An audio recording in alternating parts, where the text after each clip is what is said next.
Okay, we are working from the Shoninki, True Path of the Ninja, and we are on page 72. So basically, 73, sorry. So we're starting with gathering information at shrines and temples. Okay, what you need to know about this chapter is the difference of medieval life, and even up until early 20th century life, people are registered at their local church. Even here, where I live in a valley, there's a small river there, and the people on the other side of the river, which is literally in the same village, are in a different parish. They're in a different parish, which is the church they attend. They're in Darrowen parish, and we're in Commins-Cock parish. No, actually, we're in Kemys parish. So Commins-Cock is the village, Kemys is the parish, and Darwen is the parish over there. But this village is divided between two parishes. So you'd go over there, parishioners go over there, and those people over there go to the other one. So this is the same for Japan. You go to your local temple, you pray at your local temple, you are registered, your births, dates and all that are registered there, family graves are there, you belong there, and especially in the Edo period, then it starts to get very, very sort of strict on who can move where, the different wards, the different gates, which temple you're, connected to. So from a ninja's point of view, if you need information about the locals, about the people, about everything, the first place you're going to go to is the local church. Yep. Imagine it like that. Bible Belt America. You need to know about someone, infiltrate the local church, get the information you need. So let's go through it. There are no better places than shrines and temples for trying to investigate, because of what I've just said. For this purpose, you should give priests or men of the cloth gold and silver coins, generously, sparing no expense. Now let's go with the archetype here. Priests are probably not the best people in the world in their conduct. Neither are Japanese monks. To this day, I have a genuine total anger. Recently, I've been chatting to someone, they said, you're an angry person, Anthony. If my friends know I'm the least angriest person, I am a laugh a day, but there are things that annoy me. And one of them is Japanese monks, because they're meant to be on the spiritual path, but they're on a business path. And it was no different from today to back then. Do not get it in your head that the Japanese monks are sat there praying Buddhism. They're all money hungry, and they were back then. They want the cash. So if you turn up with cash, generously donating, I'm praying to this one, I'm traveling and I'm praying to this, they'll bring you in. Oh, but let's get some sake from the local restaurants. Let's get some sushi in. Let's do all this. Next thing, all the monks are turning up, free meal, and this. I'm gonna donate here. They start opening their mouths.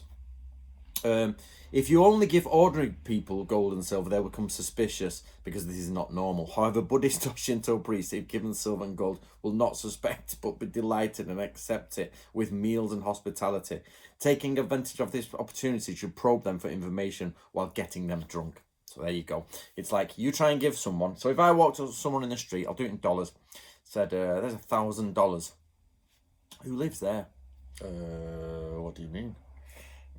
You know what I mean? If you walked up to someone in the street and said, hey, I'm just doing some research, I need, here's $5, can you tell me about the people in there? Yeah, that's Mr. Joe or whatever. It's too much.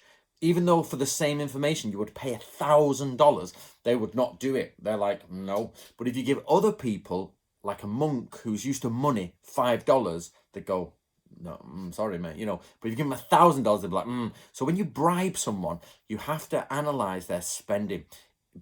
Because they're poor, don't give them loads. Poor people don't go for loads unless the risk to them, it's about life-changing amounts, basically.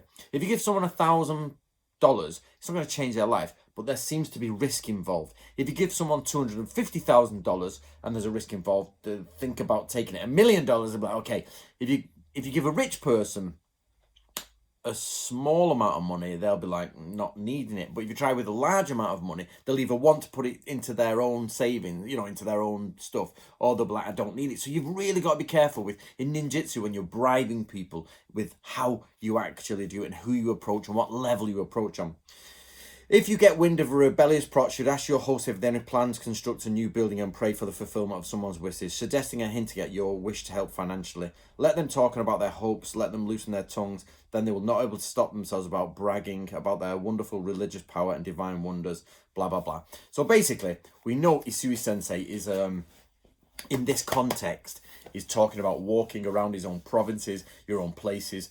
we know from the Book of Samurai that it says you've got a shinobi are used to check on rebellious plots, and kill squads are sent out to kill local gang leaders or rebellious leaders. So what they're saying here is you need to find out if there's rebellion plotting. Remember, rebellion is not going to out and go, hey, we're plotting. They're secret. But of course, the community is so tight knit in the villages that they're probably talking to the religious people as well, or at least there's a bit of the rumour going around. So if you're there getting the priests and monks drunk and everything, everybody's having a good time, then you start saying, oh, I'm not happy with the government and all this. Then they feel you're on their side. You're like, yeah, we've been discussing that as well. In fact, Bob over there is right on it. And you're like, Bob, is it? Next thing, Bob has his head on a stake. The way of the samurai, guys.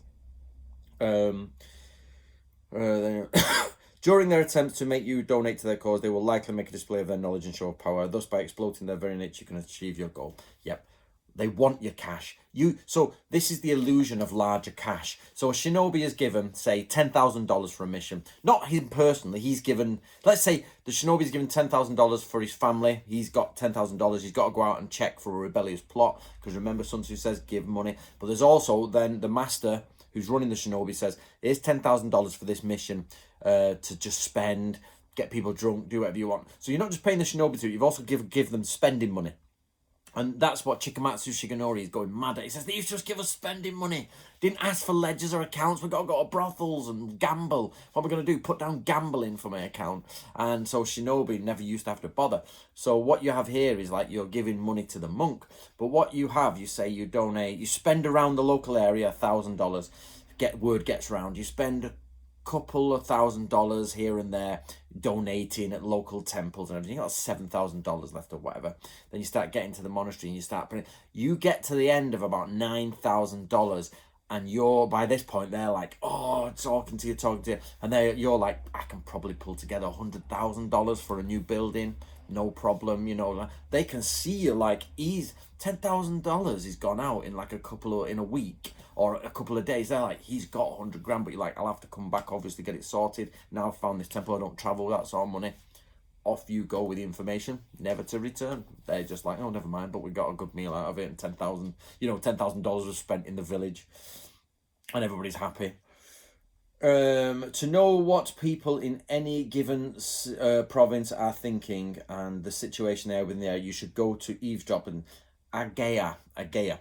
Basically, in the old days, you used to have arranged marriages. So you had a house, people would let people meet, families would meet, who meets with them. So this was a central point. People knew everyone there. So it's basically, this is a licensed house of assignation. Translation is sometimes a bit weird, but not weird, but difficult. Basically, it's a meeting house for families, for arranged marriages, for political move, for sort of like family moves, connections, and who's doing what. So the person running that knows everything about everyone in the local area. That's their job, to know all the families, the bloodlines, what they're doing, whose temperament matches what. Just go there, listen in, start understanding. It's sort of one small line in the Shoninki, and it's a massive bit of information. So here it says courtesans as well are appointed to their people. So basically, it's the hub of information around there. Also, to a brothel or gambling den, there are no secrets that cannot be revealed in such places. So basically, let's do an overview. If you are a shinobi, you'll be given a mission. You need an overview of what's going on. You're looking around. Get yourself to a local brothel, gambling house. Start seeing what's going on. Spend a bit of that gambling money around. Go eavesdropping at the places where everybody combines and comes together. In other Nato-Ryu ninjutsu scrolls, it talks about the different places that you should do that, and it's got the various places that you can listen to conversations. And then you should go to the local shrines and temples, start throwing out money, start offering to build things. You're a real lover of Hachiman. You're like, I'm going around the country donating to Hachiman temples. I'm a rich merchant. I've got loads of cash that I'm just willing to, and my family's prosperity for all time. Will you put my name on the new building? I really want my family's name. Yeah, sir, we'll do that. Bang. Then you're drunk, let your questions out there, get your information, spend, off you go. You've got what you need. Bob's the guy. We're coming to kill Bob. We're coming to kill you, Bob. We're coming to kill you, Bob. You know, that sort of stuff. So get yourself a copy of True Path and enjoy. I will see you in the next video.